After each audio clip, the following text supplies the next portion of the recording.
So Oxy is the second reason why I decided to come to Bangkok. Ooh, nice. Number one was Bellamy, second was Oxy. I think you are probably one of the deepest thinkers I know about photography, imaging in the future. You said that in the future photography is not going to be important, or am I getting your words wrong? No, the word photography won't be important. Why is the word photography not going to be important in the future? I think because people have preconceived ideas of what the word photography actually means, whereas actual photography and whatever is coming now and will come in the future will be, integral to our daily experiences. Do you think photography is important? Do I think photography is important? I think it's critical. Critical, what do you mean by that? Critical to understanding the world around you, understanding yourself, understanding how the two relate, and understanding how that changes over time. What do you think is going to be what do you think is the role of photography in today's world and also the future world? Today's world, it's whatever anyone watching this video thinks it is. It's that current expectation. What am I going to do? How am I going to use these images? Who am I going to share it with?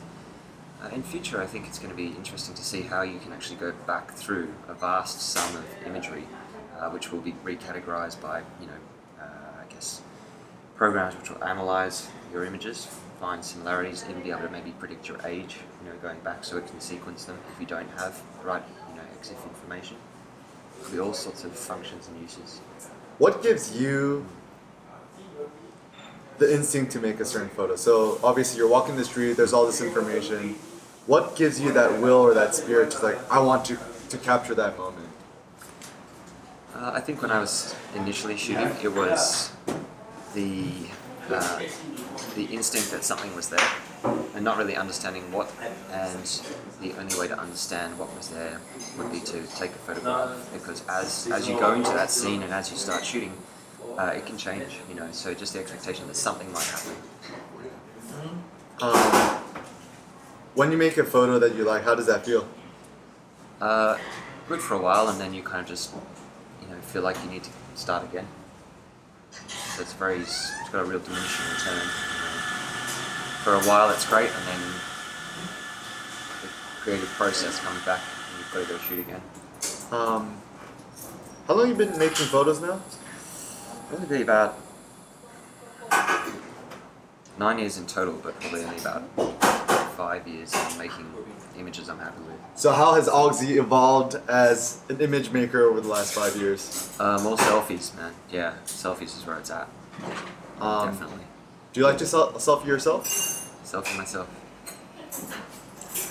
Shit, Eric, you've confused me for once. Okay. Do you like to make photos of yourself? I think I don't like it, but I find it really fascinating to, over time, look back at these images you don't share. Everyone thinks a selfie is something that you share. So instead, to document yourself. Are there photos that you like to make but not share? Yeah, sure. What kind of photos? It's interesting. I think they're very personal photos, friends, family, images which I wouldn't expect an audience, a public audience to understand. So instead of sharing them and having to explain them, I just keep them. Why? I guess I'm selfish. I don't want to have to go through the process of looking at these images to other people's reactions. I know what value this image has, and I want to keep it at that definition. Do you have any questions for me? How do you do your hair, man? Every morning, it's just been on point this whole time. Thank you. It takes me literally 15 seconds. I just put some Vietnamese wax. Okay. And I just let it flow, man. Let it flow. Okay. Good. I like it.